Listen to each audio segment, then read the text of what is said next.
If we lost the dollar as the world currency, I think that would be the equivalent of losing a war. There is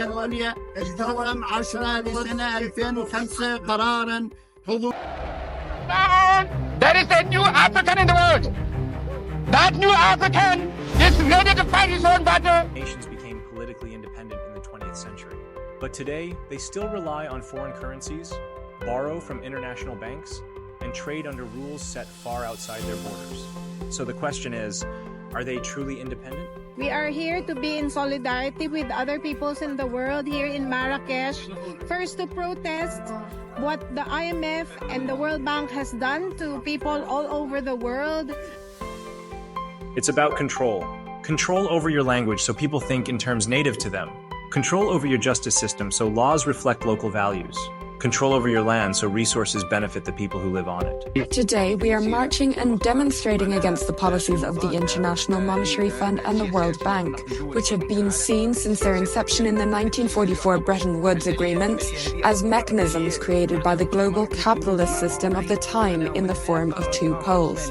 One is financial in the form of the World Bank Group, and the other is monetary, represented by the IMF, whose principal mission is to dominate the wealth of the world's peoples. Most critically, control over your money so your economy serves your population, not external creditors. And that's where de-dollarization comes in. Today, over 80% of international trade is done in US dollars, even between countries that have nothing to do with the United States. This isn't a coincidence, it's power. Because the dollar is more than just a currency, it's a lever. It allows the US government to freeze foreign reserves, cut access to global banking through the SWIFT system, and sanction entire economies without firing a single shot. That's not financial cooperation. That's financial coercion. So, what happens when a country wants to make its own decisions, but its money is tied to someone else's system? You get political independence without economic freedom. A nation that can fly its own flag but not fund its own future. Take the CFA franc.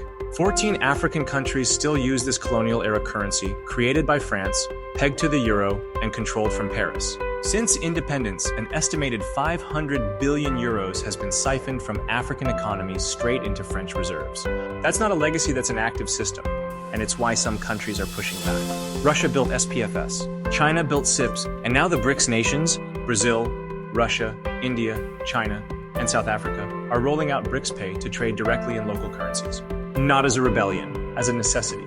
Because when the dollar becomes a weapon, building your own shield isn't optional, it's survival. Just ask Iran, or Venezuela, or Syria, all hit with sanctions that froze assets, crashed currencies, and devastated populations without a single airstrike. This is economic warfare by other means. But what would the alternative look like? Imagine African nations issuing their own unified currency, not one tied to Europe. Imagine Latin America trading in pesos and reais, not dollars. Imagine oil, gas, and lithium priced in local terms, not the greenback. Revenue would stay local. Development would match local needs. Culture, healthcare, and education would be built on local priorities. Because here's the truth. A flag doesn't make you free. Control does.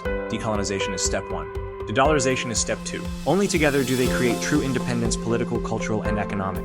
If your money still answers to someone else, you don't call the shots.